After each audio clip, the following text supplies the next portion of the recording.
اعوذ باللہ من الشیطان الرجیم بسم اللہ الرحمن الرحیم یا ایہا الذین آمنوا کتب علیکم الصیام کما کتب علی الذین من قبلکم لعلکم تتقون۔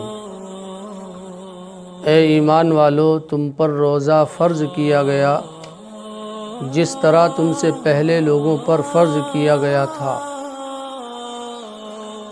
اس توقع پر کہ تم متقی بن جاؤ۔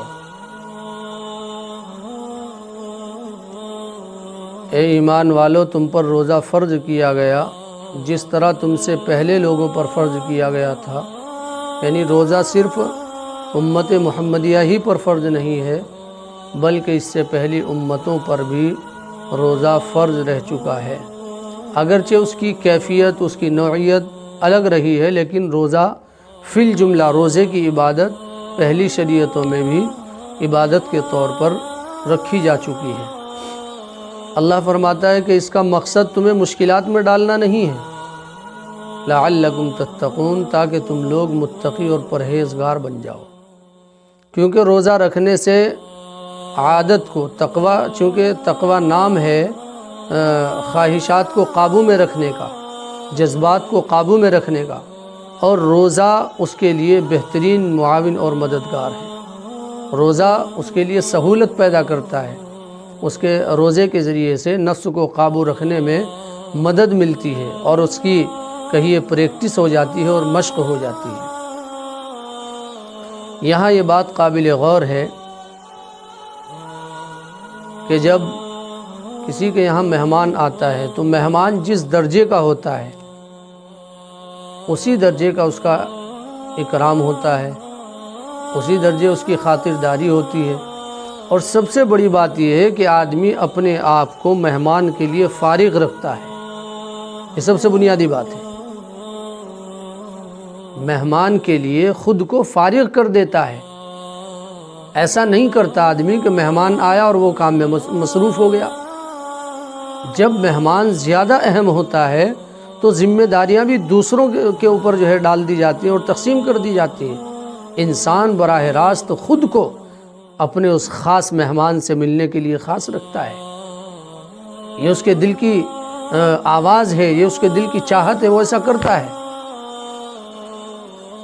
اللہ تبارک و تعالیٰ کے یہاں روزے کی کس قدر اہمیت ہے، کتنا احترام ہے، اس کا ہم اور آپ اندازہ نہیں لگا سکتے۔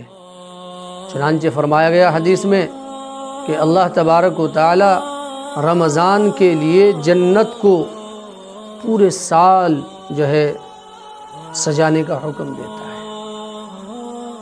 پورے سال جنت کو سجایا جاتا رہتا ہے رمضان کے احترام کے لیے۔ اس قدر احترام رمضان المبارک کے مہینے کا ہے، اور رمضان کے احترام کی بات یہ اس پہلو سے بھی سمجھ سکتے ہیں کہ اللہ نے جتنی کتابیں نازل فرمائی ان میں سے بڑی بڑی کتابیں اور اس کے علاوہ جو چھوٹے چھوٹے صحیفے انبیاء پر نازل فرمائے وہ بھی اسی رمضان المبارک کے مہینے میں۔ اس سے معلوم ہوا کہ غیر معمولی اہمیت کا حامل مہینہ ہے، ہنسی خوشی شور و شغب میں گزار دینے کا مہینہ نہیں ہے، یہ کہیے کہ کھیل کود میں گزار دینے کا مہینہ نہیں ہے، اور اس کے روزوں کو گیم میں مشغول ہو کر گزار دے، یہ اس کا مہینہ نہیں ہے۔ یہ تو اس سے کہیں زیادہ اعلیٰ درجہ رکھنے والا مہینہ ہے۔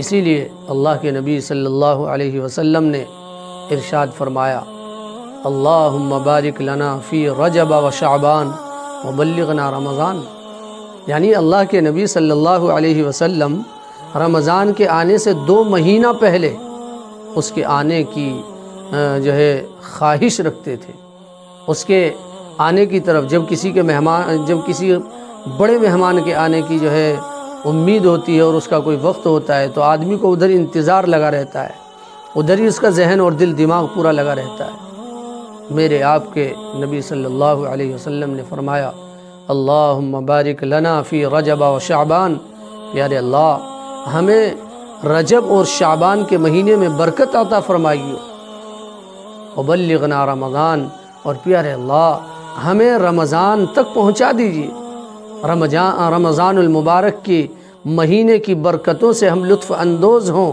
اس قابل ہمیں بنا دیجیے۔ وبلغنا رمضان، اور ہمیں رمضان تک پہنچا دیجیے۔ وہ جو نیکیوں کا موسم بہار ہے، آپ کی رحمتیں جس میں موسلادھار بارش کی طرح برستی ہیں، پیارے اللہ اس مہینے تک ہمیں پہنچا دیجیے۔ یہ خواہش جتا رہے ہیں اور ان جذبات کا اظہار کر رہے ہیں سید الانبیاء صلی اللہ علیہ وسلم۔ آپ دعا مانگ رہے ہیں، اور دعا اسی وقت دعا بنتی ہے، پہلے کوئی چیز خواہش ہوتی ہے، آرزو ہوتی ہے، اور پھر جب وہ خواہش اور آرزو سے بڑھ کر انسان کے لیے جو ہے اہم ہو جائے تو پھر وہ اس کی زبان پر جاری ہوتی ہے دعا کی شکل میں۔ تو اللہ کے نبی دعا مانگ رہے ہیں 2 مہینہ پہلے کہ پیارے اللہ ہمیں رمضان تک پہنچا دیجیے، رجب اور شعبان کے مہینے میں برکت عطا فرما دیجیے۔ اسی طریقے سے ایک حدیث میں اللہ کے نبی صلی اللہ علیہ وسلم نے ارشاد فرمایا، شعبان شہری ورمضان شہر اللہ، شعبان جو ہے میرا مہینہ ہے، اور رمضان اللہ کا مہینہ ہے۔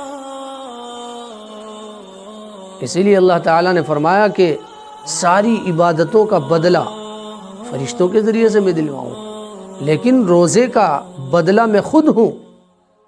یا جو ہے یعنی اگر اس روایت میں انا اجزا بھی پڑھا جائے، یعنی روزے دار کے لیے روزے کے بدلے میں جو چیز اس کو ملنے والی ہے، بدلے کے طور پر میں خود اپنے آپ کو اس کے حوالے کر دیتا ہوں، یعنی میری رضامندی اسے مل جاتی ہے، میں خوش ہو جاتا ہوں اس سے۔